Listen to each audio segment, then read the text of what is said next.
السلام علیکم ورحمۃ اللہ وبرکاتہ۔ عزیز طلباء و طلبات، کل آپ کے سامنے آزاد ملک کے پہلے وزیر اعظم جواہر لال نہرو کی اردو دوستی کے متعلق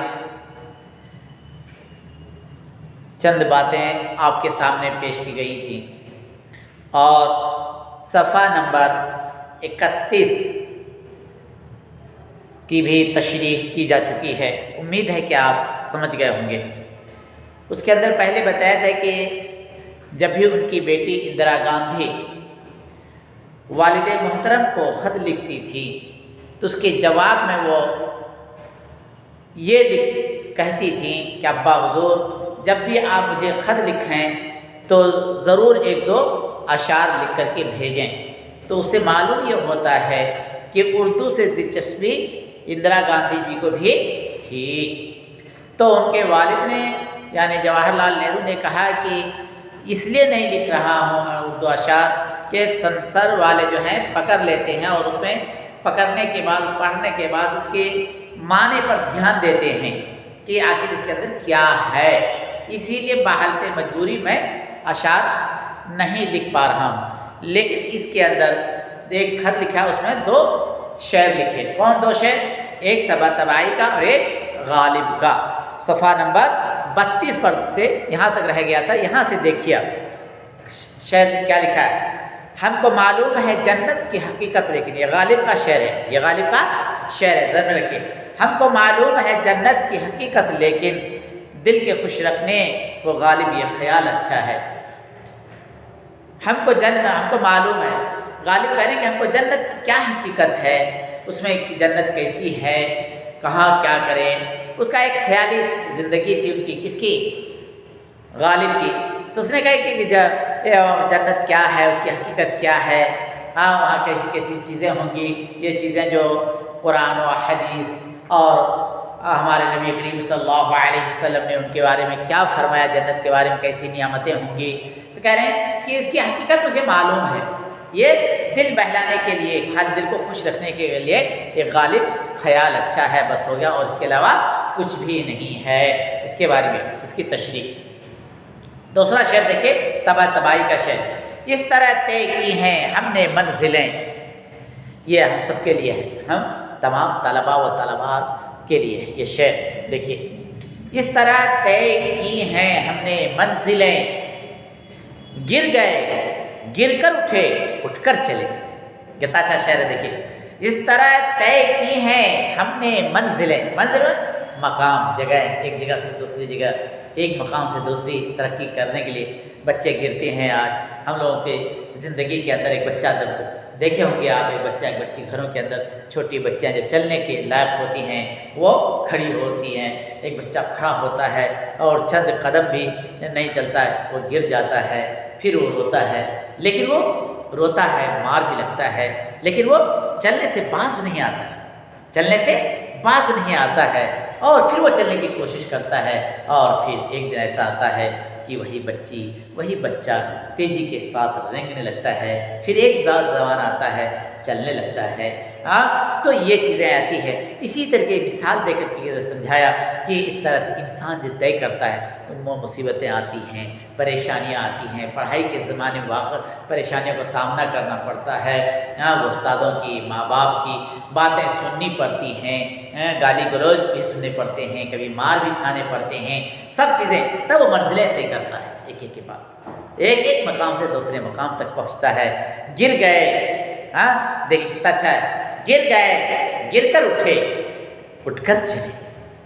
یہی ہے انسان کی کہ اگر گر گئے تو اسے ماری آئے، میں گر گیا، نہیں چلنا، میں یہیں بیٹھے رہوں، ہوتا ہے؟ نہیں ہوتا۔ انسان ترقی نہیں کرتا، انسان آگے نہیں بڑھ سکتا۔ ایک بچہ مجھے حضرت مجھے بول ڈالے، گالیاں دے دیے، مار دیے، فلاں ٹیچر یہ کرے، میں چھوڑ جاؤں پڑھائی، تو وہ بچہ ترقی نہیں کر سکتا، آگے نام روشن نہیں کر سکتا، اس کی زندگی اچھی نہیں ہو سکتی ہے۔ وہ ہے گر کر اٹھے، پھر مار کھائے، گالیاں سنے، ماں باپ کی ڈانٹ ڈپٹ سنے، کیا بھی نہیں، سب وہ ہماری خاطر ہو رہا ہے، یہ تصور کر لینا ہر بچہ ہر بچی کہ ماں باپ کی ڈانٹ ڈپٹ، استاد کی مار یا استاد کی ڈانٹ ڈپٹ، یہ ہماری زندگی کے لیے ہے، سب جو کر رہے ہیں وہ ہماری زندگی کو بنانے کے لیے کر رہے ہیں۔ گر کر اٹھے، اٹھ کر چلے، پھر چلتے رہنا، تب وہی بچہ وہی بچی جا کر کے اپنی منزل مقصود پر پہنچتا ہے اور ایک دن وہ نام روشن کرتا ہے اپنے ماں باپ کا، اپنے خاندان کا، اپنے استادوں کا، اپنے اسکول اور کالجز کا۔ آگے دیکھیے، اشعار لکھنے کے بعد عموماً انگریزی میں ترجمہ بھی کرتے تھے۔ ان کا بعد ہوتا اشعار لکھ دیتے تھے نہرو، جواہر لال نہرو، اور ان کے نیچے جو ہے باضابطہ ان کے زیادہ تر انہوں نے زیادہ تر انگریزی میں اس کا میننگ لکھ کر کے بھیجتے تھے، لکھ کر میننگ لکھ ڈالتے تھے، لکھ کر کے پھر وہ لیٹر کو خط کو بھیجتے تھے۔ نہرو جی کی اہلیہ کملا نہرو کو بھی اردو سے بڑا شغف تھا۔ شغف مانے شوق، شغف مانے شوق۔ اہلیہ پہلے بتا کر کے ہوں بیوی، بیوی کملا نہرو کو بھی اردو سے بڑا شغف تھا، بڑا شوق تھا۔ جن دنوں اردو کے مشہور محقق نے تحقیق کرنے والے، سرچ کرنے والے قاضی عبدالودود سوئٹزرلینڈ کے ایک نرسنگ ہوم میں زیر علاج تھے۔ ایک تحقیق کرنے والے ہندوستانی عبدالودود صاحب سوئٹزرلینڈ کے ایک نرسنگ ہوم میں، ایک ہاسپٹل کے اندر زیر علاج یعنی علاج چل رہا تھا ان کا، سوئٹزرلینڈ میں وہیں تھے۔ انہی دنوں کملا نہرو بھی وہیں بغرض علاج مقیم تھی۔ بغرض علاج کے غرض سے یہ بھی گئی ہوئی تھی اور اسی ہاسپٹل میں، اسی نرسنگ ہوم میں یہ بھی علاج کے لیے پہنچی۔ کون؟ کملا نہرو۔ قاضی صاحب کے مطابق کملا نہرو اردو جانتی تھی۔ اب یہ قاضی صاحب کا کہنا یہ ہے جو اردو کے بڑے محقق اور بڑے ریسرچ کرنے والے گزرے ہیں، ان کا خود کہنا ہے کہ کملا نہرو اردو جانتی تھی۔ اس جاننے کی اس کی مثال کیسے پیش کی وہ جانتی تھی؟ اس کی دیکھیے وہ لکھا ہے کہ برآمدے میں آرام کرسی پر دراز اردو کی کتابیں پڑھا کرتی تھی۔ ہاسپٹل کے آگے جو ورانڈا ہوتا ہے، اس آرام ورانڈے کے اندر باضابطہ یہ آرام چیئر ہوتی تھی، اس چیئر پہ بیٹھ کر کے اطمینان سے اردو کتابیں پڑھا کرتی تھی۔ اس سے عبدالودود کا کہنا ہے کہ کملا دیوی کو اردو سے شغف بھی تھا، شوق بھی تھا، محبت بھی تھی، اور سوئٹزرلینڈ کے اندر بھی وہ اردو پڑھا کرتی تھی، اردو کتابیں پڑھا کرتی تھیں۔ فراق گورکھپوری کسی زمانے میں نہرو کے سیکریٹری تھے۔ فراق گورکھپوری بہت بڑے شاعر کے بارے میں انشاءاللہ آئندہ آتا ہے، مستقل اس پر بحث کریں گے، بات کریں گے۔ فی الحال یہ خالی دیکھیں، فراق گورکھپوری ایک بہت بڑے افسانہ نگار بھی گزرے ہیں، شاعر بھی گزرے ہیں، ان کے بارے میں انشاءاللہ آئندہ باتیں ہوگی کہ ایک زمانے میں باضابطہ نہرو کے سیکریٹری تھے۔ جس زمانے میں رگھوپتی صاحب فراق گورکھپوری الہ آباد یونیورسٹی میں انگریزی کے استاد تھے۔ جس زمانے میں رگھوپتی صاحب فراق گورکھپوری الہ آباد یونیورسٹی میں، الہ آباد یونیورسٹی بہت پرانا یونیورسٹی الہ آباد کی، اور بڑے بڑے لوگ پیدا ہوئے اور اس یونیورسٹی میں پڑھ کر کے انگریزی کے استاد، فراق گورکھپوری انگریزی کے استاد تھے۔ انہی دنوں کا ایک واقعہ ڈاکٹر محمد حسن نے اپنے مضمون نہرو اور میں، اس مضمون کا نام تھا نہرو اور میں تحریر کیا ہے لکھا ہے، تحریر کیا ہے لکھا ہے، کیا لکھا ہے وہ دیکھا گیا۔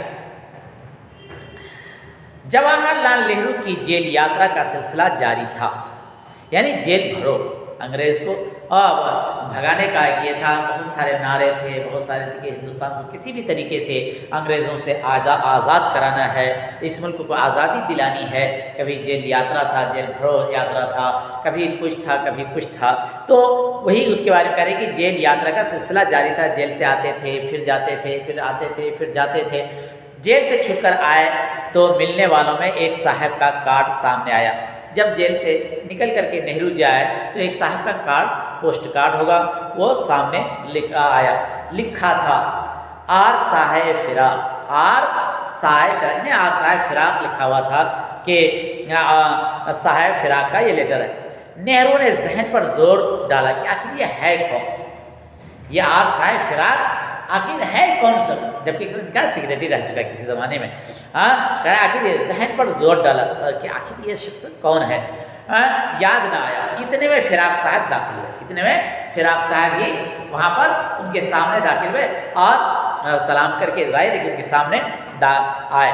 جواہر لال نہرو نے تپاک سے خیر مقدم کے بڑی اس کے ساتھ سیکریٹری تھے اور بہت ہی پڑھے لکھے، فراق برکپوری، بہت علم کے مالک تھے، بہت ہی زبردست علم تھا ان کے پاس، بڑی صلاحیت تھی ان کے اندر، تو ان کا بڑے تپاک سے جوش سے ان کا استقبال ویلکم کیا، خیر مقدم کیا، ویلکم کیا۔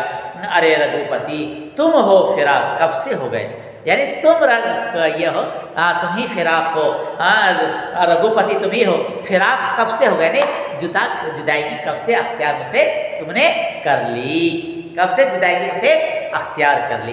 یہ الفاظ نے باضابطہ اس سے کہا، کس سے، فراق سے کہا۔ یہ نہرو کے اردو کے جب متعلق کتنا اچھا الفاظ استعمال کیا ہے کہ تم رگھوپتی ہو، فراق کب سے اختیار کر لی، مجھ سے جدائی کی بہت دنوں کے بعد تم مجھ سے ملے ہو، اس کا مطلب یہ ہے۔ جب تک امید ہے کہ یہاں تک بھی آپ کو سمجھ میں ہوگا، ایک دو بار آپ سے گزارش ہے اس کو پڑھیے اپنے سے ایک سے دو تین مرتبہ جب آپ پڑھیں گے تو یہ عبارت آپ کے ذہن و دماغ میں بیٹھے گا، ایک ایک جملہ آپ کے ذہن و دماغ میں بیٹھے گا اور اس کے ساتھ ساتھ پڑھنا بھی آپ کو آئے گا۔ پھر بھی کہیں سمجھ میں نہ آئے تو رابطہ قائم کریں۔ جب تک کے لیے خدا حافظ، السلام علیکم ورحمۃ اللہ وبرکاتہ۔